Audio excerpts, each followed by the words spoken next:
Good afternoon and welcome to the Mystical Ministry Podcast. My name is Mathew P. Taylor and I am your host. And I am joined by my co-host and fellow seminarian, Erik Halseth.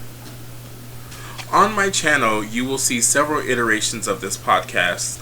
This podcast has been part of our discernment and ministry and is part of a larger need to bring UU voices and perspectives to the airways. In past episodes, you will see a conversation between myself and another practicing witch talking about our sacred practices and ways to sustain ourselves in trying times. You will also see some podcasts that highlight the work I have been doing with a local grassroots organization called Chica, which is the Chicano indigenous community for social advocacy and action. And whoa, was that a mouthful, right? Today, you are joining us for the beginning of many conversations about the 7 principles of our Unitarian Universalist faith. This series is born out of a conversation Erik and I had while at the Turning the Tides camp hosted by the UU Justice Ministries of California in August of 2019. At that camp, I facilitated the first workshop, and then Erik joined me for the second half of the conversation.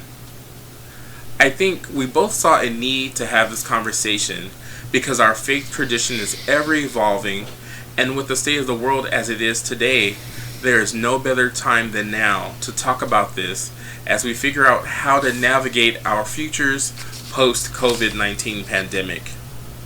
So, Erik, is there anything that you'd like to add? Well, I just want to say I'm happy to be joining you on this podcast journey. And I'm looking forward to more of these conversations about the 7 principles and anything else we end up talking about. I also wanted to bring some words to the podcast to bring us into, a sacred space and ground us. And they're modified from a service I worked on a few weeks ago. So here we go.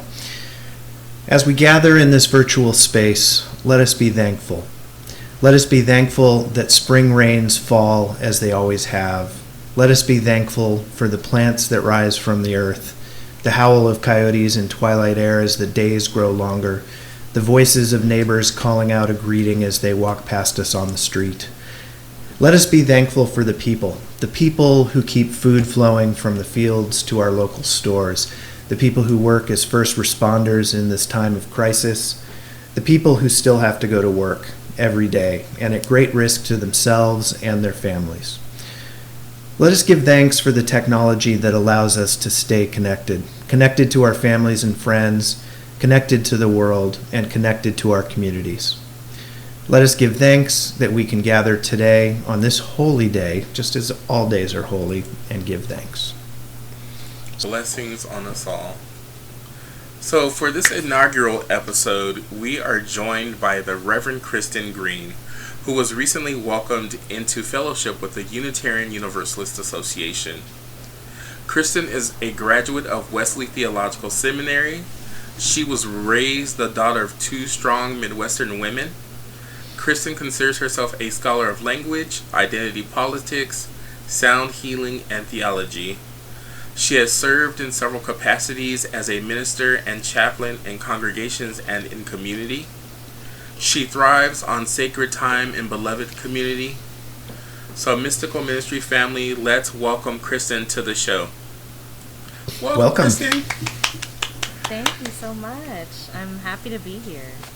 Oh, we're so happy that you are here, beloved. Thank you. So, today's episode, and Erik, please feel free to jump in whenever you'd like. Yeah. We are going to be talking about the 4th principle. We reached out to you and asked you, of our 7 principles, which one did you feel some resonance? And you mentioned the 4th.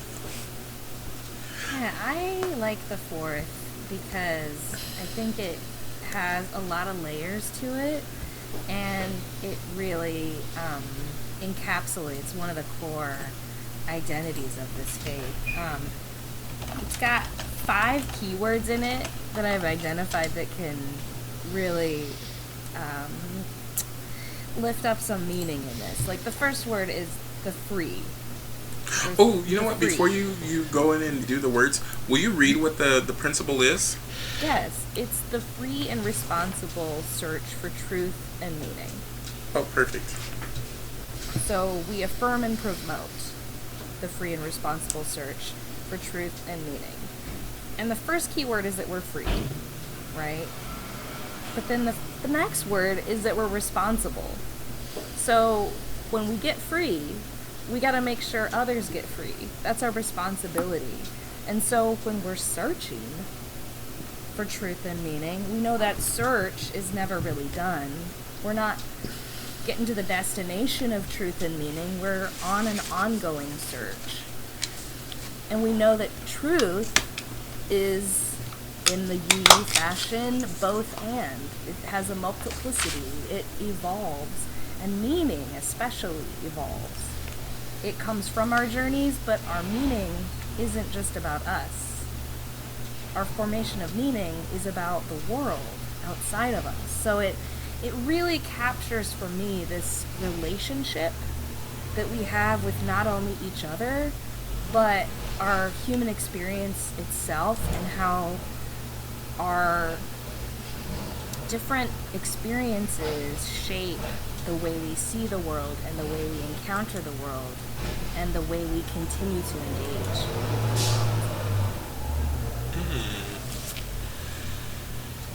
I like how you focused on the word responsible, because I think that, well, in a congregational setting, we often focus on the free part. We're free to kind of explore what we want and believe what we want, within reason, of course.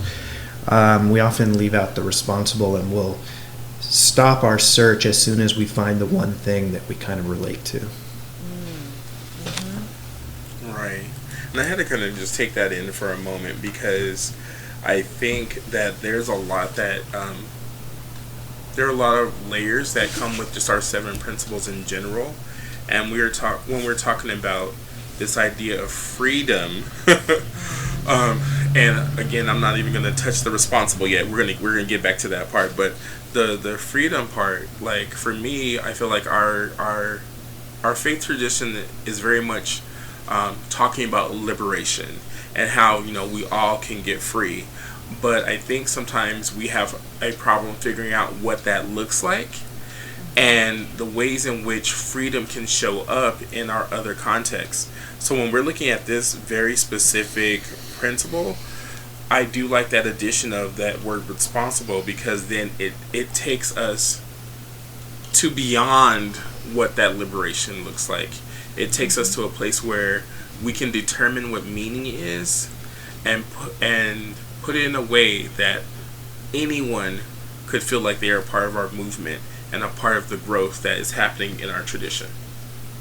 So I guess if you have the time, the first question that I want to throw at you, Christin, is, as a newly welcomed minister into the fold, what are some ways in which you've actually seen this principle in action, and what is it about its heart that is really calling you as you discern what your ministry is going to look like? Oh, wow. I think my really deepest encounter with this principle came up for me when I was preparing to see the Ministerial Fellowship Committee and see if I would be welcomed into preliminary fellowship. And I had a mock interview with some of my colleagues beforehand, and what they reflected back to me was that they saw that I really wanted to be right. I was really attached to wanting to have the right answer to all of their questions, and it gave me a lot of anxiety. And they said, Christin, you need to let that go, because being right isn't always the best thing. Being present is what you've been asked to do. And it made so much sense to me that after that mock interview, I felt a huge weight lifted off my shoulders just to be able to be myself and think about how if I got the wrong answer, what that might be revealing about me, or revealing about a different way of thinking, or revealing about my knowing that I don't know everything, you know? When we think we have the right path,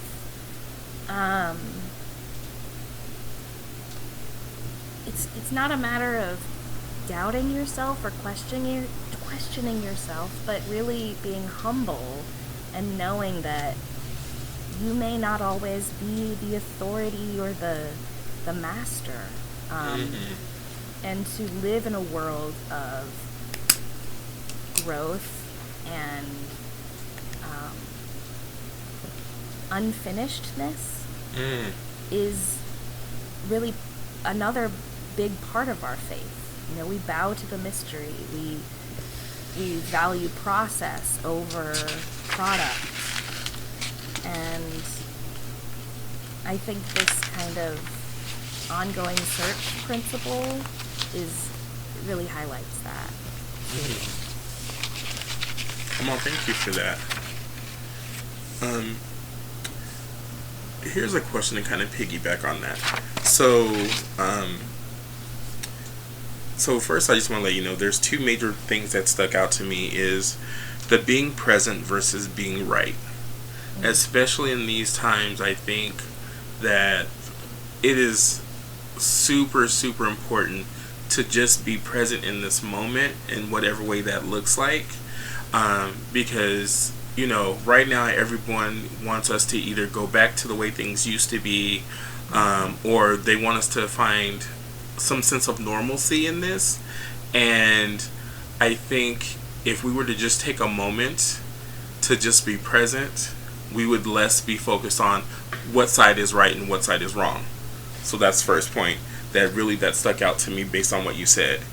And then this other idea about being humble, you know, knowing that we don't all have the answer, knowing that we don't all have to be this master or authority.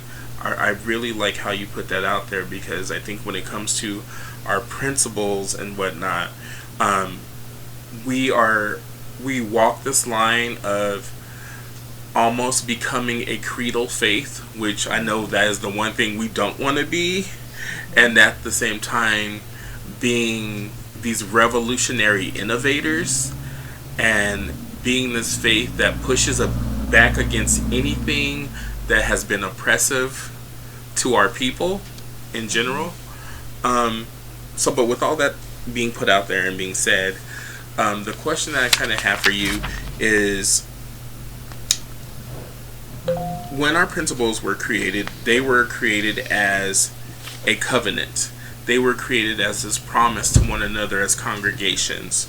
And so as you start your ministry and work in ministry, how do you feel this principle will play a major role in the covenants that you create going forward?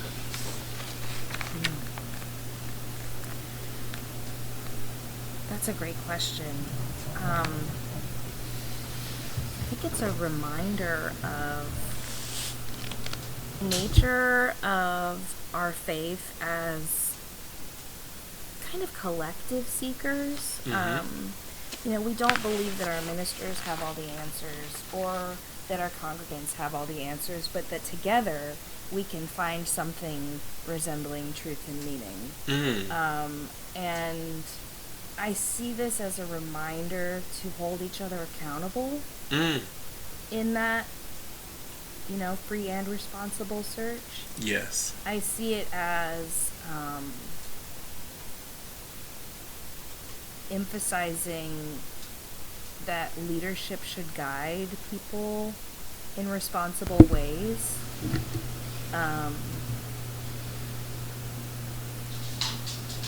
We learn a lot about asking good, curious questions in, pastoral care to kind of help people discover their own truths.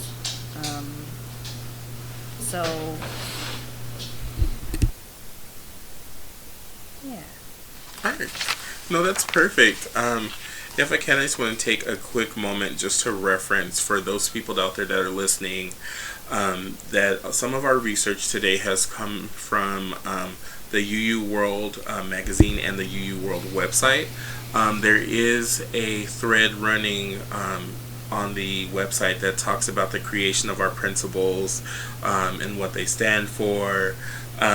Just to give just a brief snippet, this is actually coming from the article called The Principles and Purposes from 1985. This original article was produced in 2000 and then it was reintroduced in 2006. And it basically just says, the principles and purposes are part of the governing bylaws of the Unitarian Universalist Association and function as the covenant of its member congregations. The original principles and purposes adopted as the consolidation of the American Unitarian Association and the Universalist Church of America in 1961 were revised in 1985 and amended in 1995. In April 2006, the UUA Board of Trustees and the Commission on Appraisal announced that Commission would begin a new review in accordance with another bylaw requirement. So folks, if you are interested and you do have more questions about these 7 principles, I would just advise that you check out the Unitarian Universalist Association website, which is uua.org, and then also please check out the UU World magazine and their actual website, which is going to be uuworld.org, for more information about the 7 principles. Now, before we move on to the next portion of our interview, we want to just take a quick break, so we'll be right back.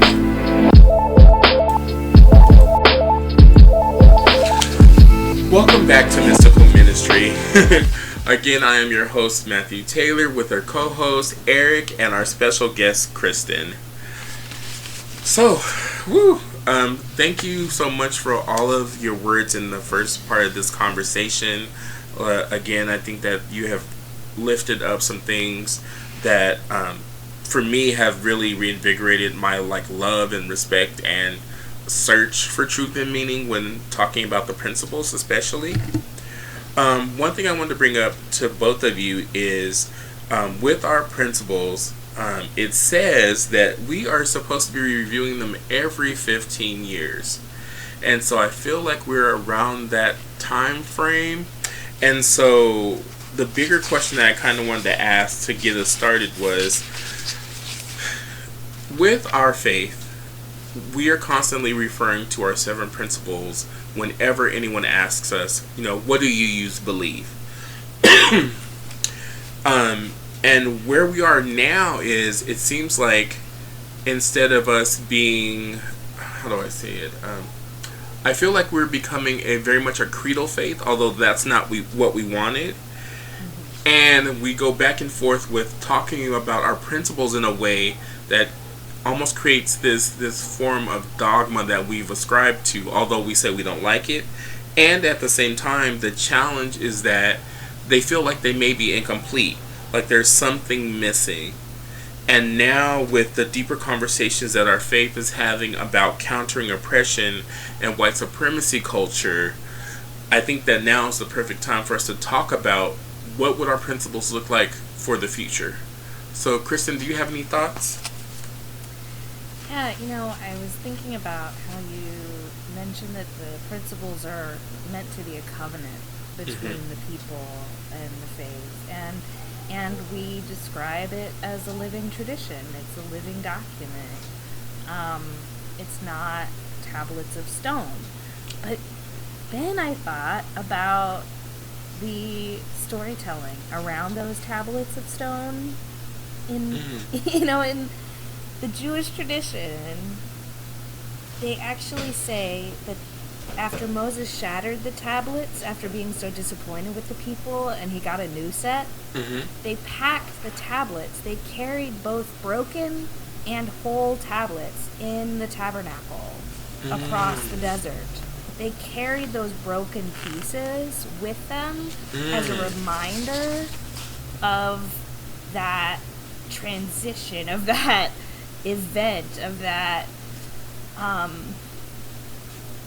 kind of movement from a people of perhaps some of them had felt like they had blind faith, and then a people of re-engagement and recommitment and looking at those broken pieces. I wonder how we as UUs could ritualize this process, or just spend some time, and maybe that is what we're doing. Maybe that's the process we're going through that's so painful right now, is that we're looking at the broken pieces, the covenants that we've broken with one another, the ways that we haven't taken care of each other, and we're trying to decide how we're going to incorporate those pieces into our new covenant. So I just have to say, if I can, like, you talking about these broken pieces, for those people that are out here listening in the land, I think that was a word right there. I can already imagine, like, a sermon being written about that. Like, this is, I think we're on this journey that is really going to change how we as a faith tradition interact with the world.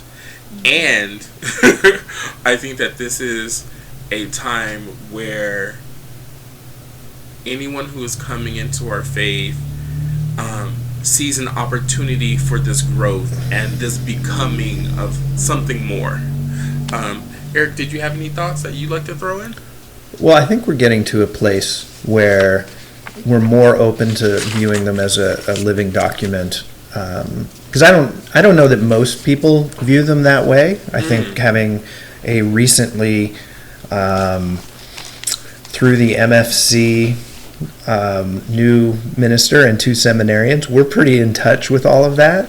But I think for most UUs, the idea that they change, the idea that we are considering adding an 8th principle, it isn't an impossible idea, but it certainly is challenging. Which ones are we going to take out? Why do we need another one? Aren't they good enough as they are? And it's certainly worthy of more discussion, but I don't know that people in general think of them as a living document, even though they may change once in a while. If I can, I just want to lift up this quote that comes from the Reverend Walter Royal Jones, who was the chair of the 1980s review panel. And he was basically asked about, the reshaping and the rethinking of our 7 principles. And it says, when asked if there was one thing he would add now, and this was in, this was 2006, so not too long ago. He said, when asked if there was one thing he would add now, he responded, "The condition we never spelled out is that we, as Unitarian Universalists, believe that none of the historic religious traditions has the full truth, but many religions have valid insights.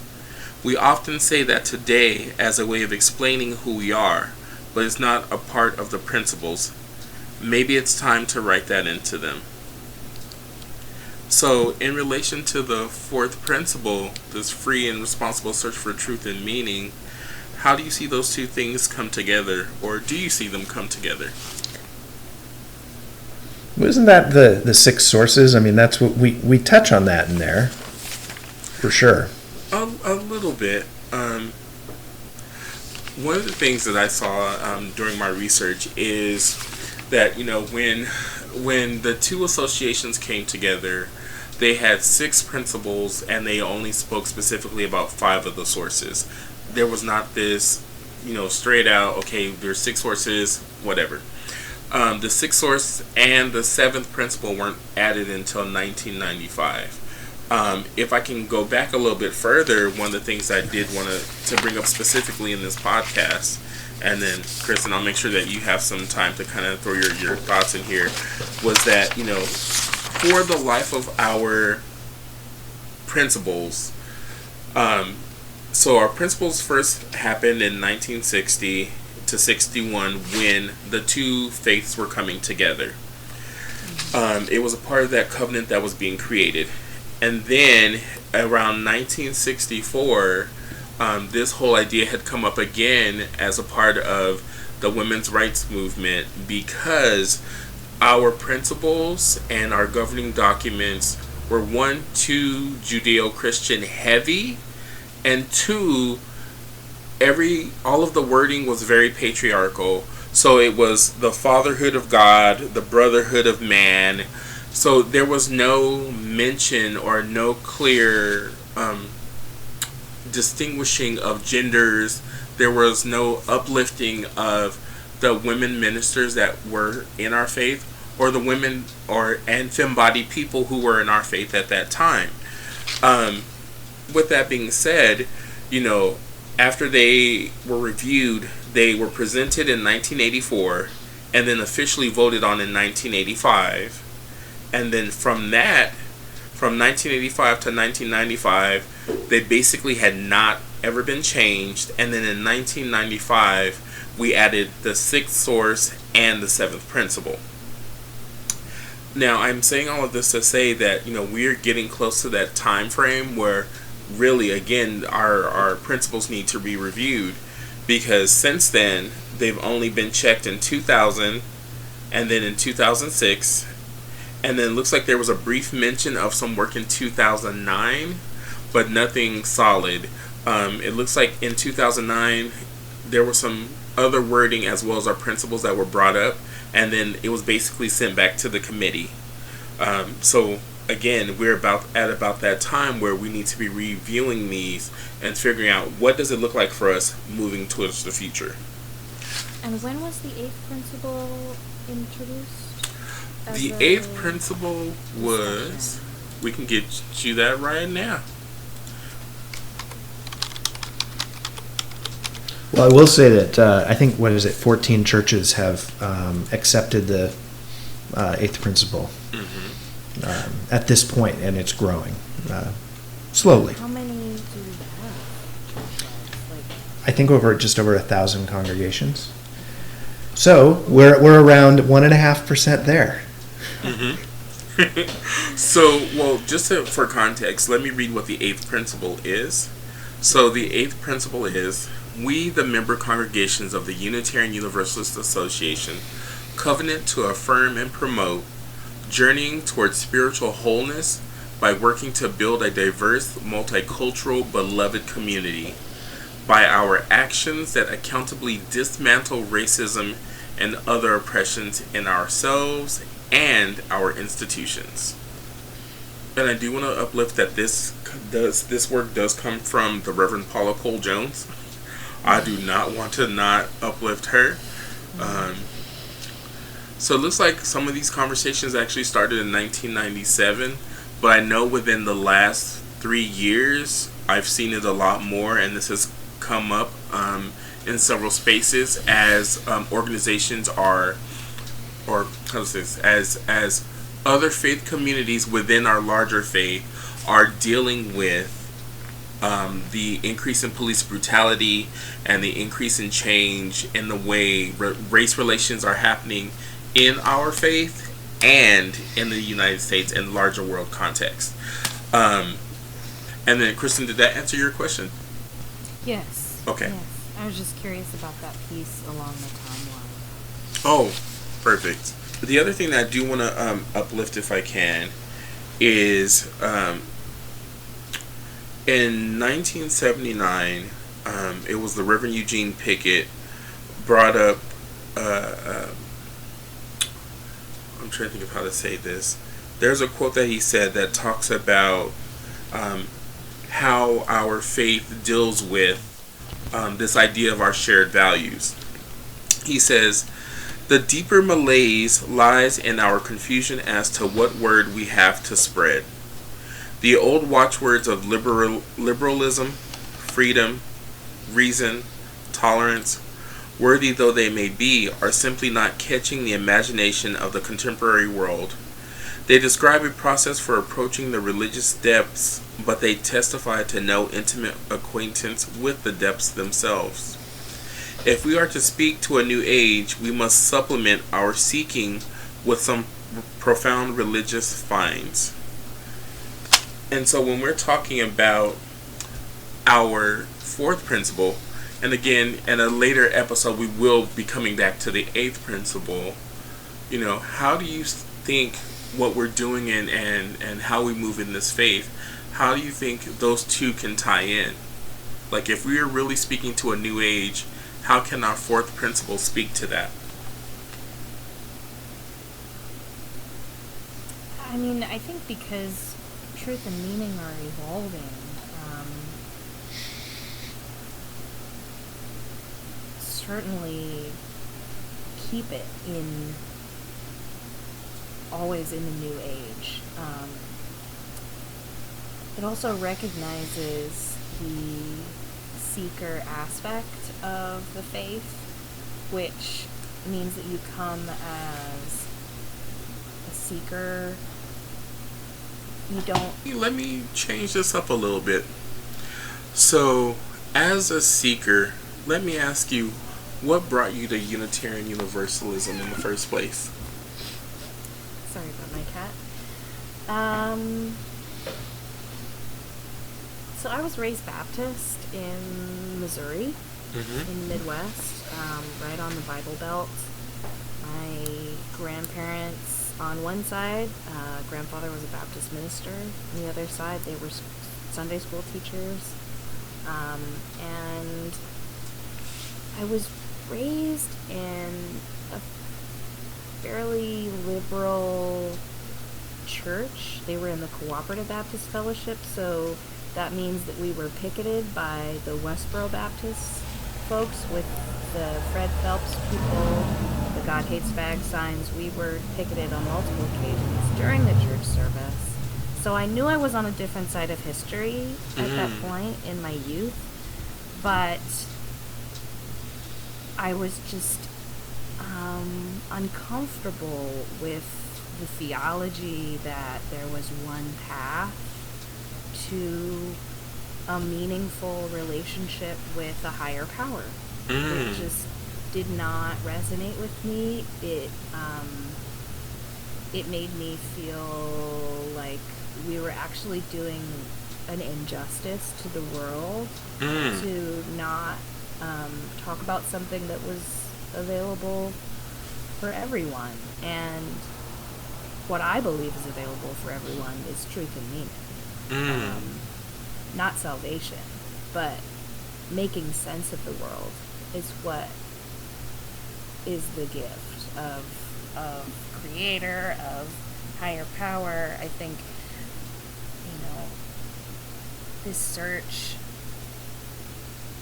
and the fact that the search is the embraced part and not the destination or the knowing or the salvation or the cleansing. I mean, we're not on our way to perfection like the Methodists are, but we are trying to be the best that we can be in beloved community. And it speaks to me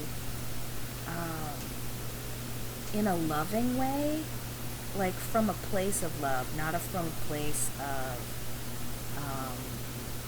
fear or scarcity, but from a place of encouragement and growth.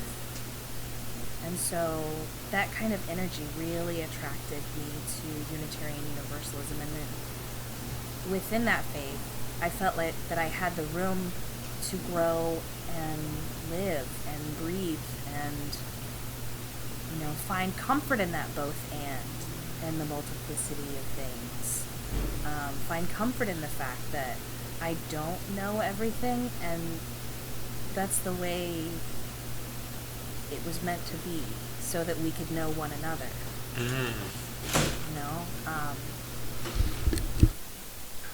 Do you mind also sharing a little bit about, from coming into the faith, how did you find or how did you discover your call to become a Unitarian Universalist minister?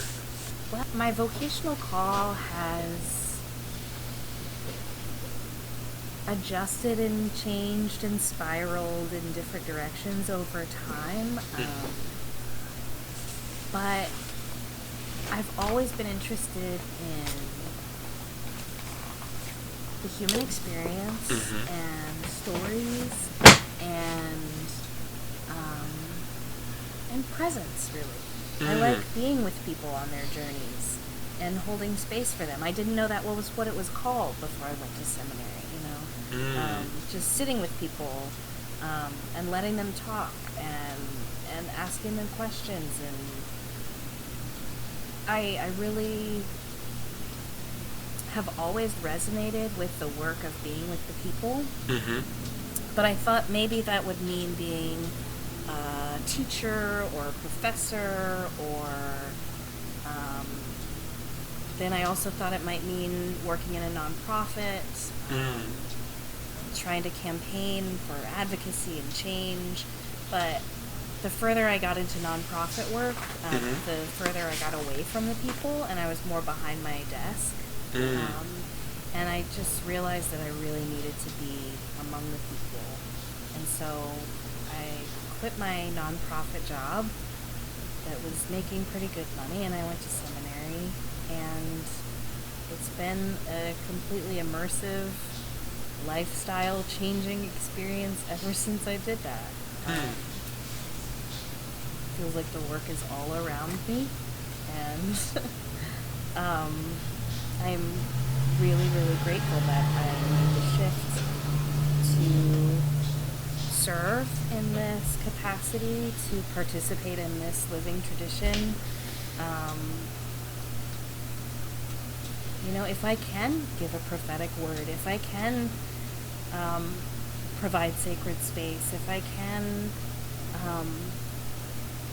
lead people to their own free and responsible search for truth and meaning that will enhance their lives and give them purpose, then I'm here for it. So, yeah, this fourth principle definitely drives me and has been inspiring along the way. As I have, grown and changed and thought about how my life decisions haven't necessarily been wrong, they've just been different. And, what is truth? What is meaning? We're still making it, and we're still going to make mistakes, and we're still going to search. So that it's refreshing, it's life-giving, life-affirming, life-nourishing to think about a faith where that is written into the values. It doesn't feel like a creed, because that value itself says that you're free to interpret and move and change and negotiate. Well, I was just going to add on to that real quick, if I can. Like, for myself and for my listeners out there, or for our listeners, I've been on this journey to ministry, I'd say probably my whole life, but specifically being in seminary for the last 5 years. And the reason I came to Unitarian Universalism in the first place is that, I have been in community as a practicing pagan for over 20 years, and for a long time I was trying to find a way that made the work that I was doing valid, and I wanted to be able to do what I had been doing in community, which was holding space and performing ritual, but doing it in a capacity where I could have the most impact, and where I could be a part of a tradition. Like being solitary for a long time and then being a part of a coven, I have learned that it is okay to do the work by yourself, but it is better when you're in community. There's something about this shared values, this shared identity that helps to uplift and empower people, and it helps to feel like you can go in and ask questions. Like, you don't have to know everything. And so now being on this journey and being on it for the amount of time that I've been on it, specifically, I feel so connected to our 7 principles because in some ways it speaks to me as who I am as an individual and then who we aspire to be as a community, if that makes sense. Erik, do you mind sharing a little bit of your origin story and how you found Unitarian Universalism? Okay.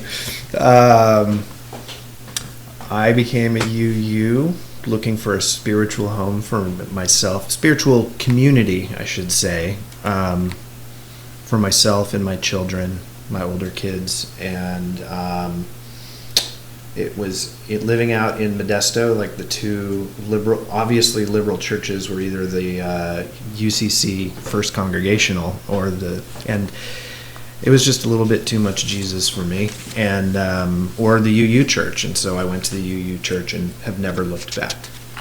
But I was raised Catholic from a very Catholic family, and I'm not there anymore, although I'm coming to terms with it. And what brought you to Unitarian Universalist ministry? The calling grew through, my calling grew through just attending church and wanting to be part of that and having a lot to say about it. Familially, many people in my various family and extended families were religious professionals. And so, and actually when I was a teenager, my mom was insisting I was going to be a priest, and I was like, no, not going to happen, and here we are now. So, still not going to be a priest, but I'm going to be a religious professional. So it's just, I don't know if it's in my DNA or it's just part of the lore that I grew up with. It doesn't seem like an odd thing to do, and I don't know. It's once you have the calling, it's hard to step back from it. Right. The one thing I will say that I have learned is having a calling, like no matter what form it takes, like it's gonna follow you. For myself, for many years I'd worked in banking, and the work that I was doing as banking is a lot of the work that I've learned and I'm doing now. It's really holding that container, sitting with people grieving as they've lost a spouse, and they have to learn for the first time in their lives how to balance a checkbook, how to write out a check, and to be here now on this journey to ministry and to be with the both of you. It's so inspiring because I see how throughout my own life, this ministry has been following me, and I've just been doing something different, right? And I feel like, being a UU and being a part of this faith tradition, and again, being on this journey with the both of you, I have that freedom to search for what my truth is, you know what I mean? And what is my meaning to life. If I can, I think, now would be a great time for us to take another break. So listeners, please stay tuned. We have one last section of the show that we'd like to just dig a little bit deeper in this conversation. So we'll be right back in just a moment. Thank you for joining us.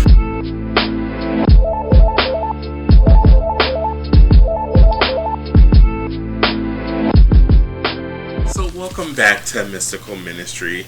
I am your host, Mathew Taylor, with my co-host, Erik Halseth, and our beloved guest, the Reverend Christin Green. And as we are getting close to the close of our show, we would just like to, kind of think about and look at the vision for 2020. We've started conversations talking about the 4th principle. We've mentioned our 8th principle, and we've come back to our 4th principle. For the both of you, how do you see 2020 going forward? And, with looking at the 4th principle, and there's this quote from this article that is talking about how when we talk about the 4th principle, in it, it's basically written its own obsolescence. It's saying that our principles will need a change. So what is your vision of our future and our principles? Well, I'd challenge that it is by default obsolete. I think all the principles need to be revisited as a living document. But I also don't think that we can give up on the idea of free and responsible searches for our own religious truth just because it's time to revisit the principles, and I don't think we're there yet to where we could just throw it out. And Christin, do you have any thoughts?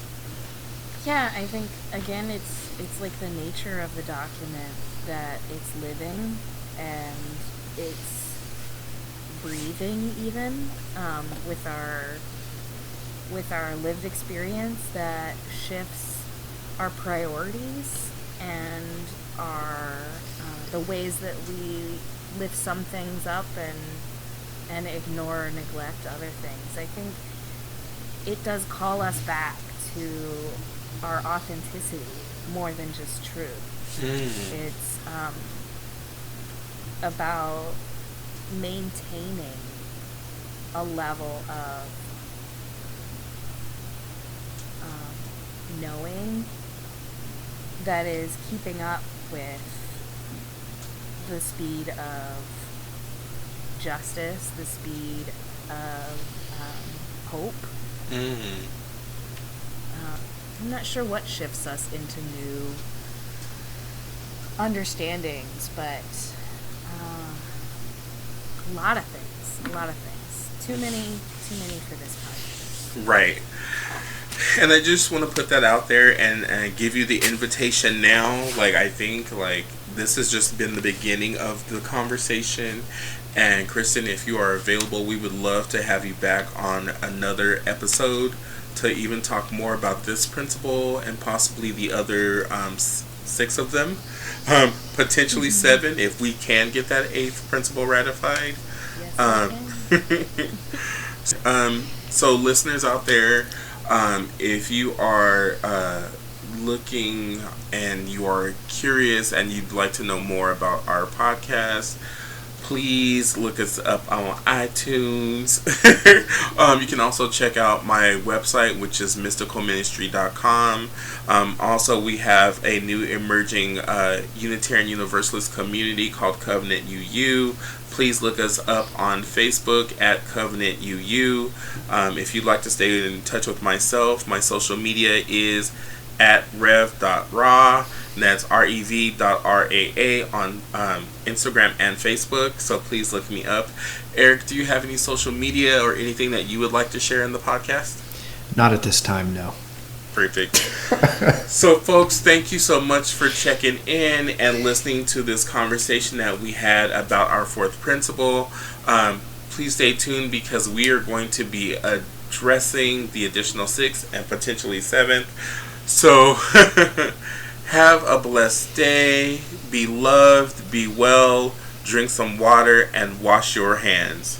And we'll see you again on Mystical Ministry. Bye.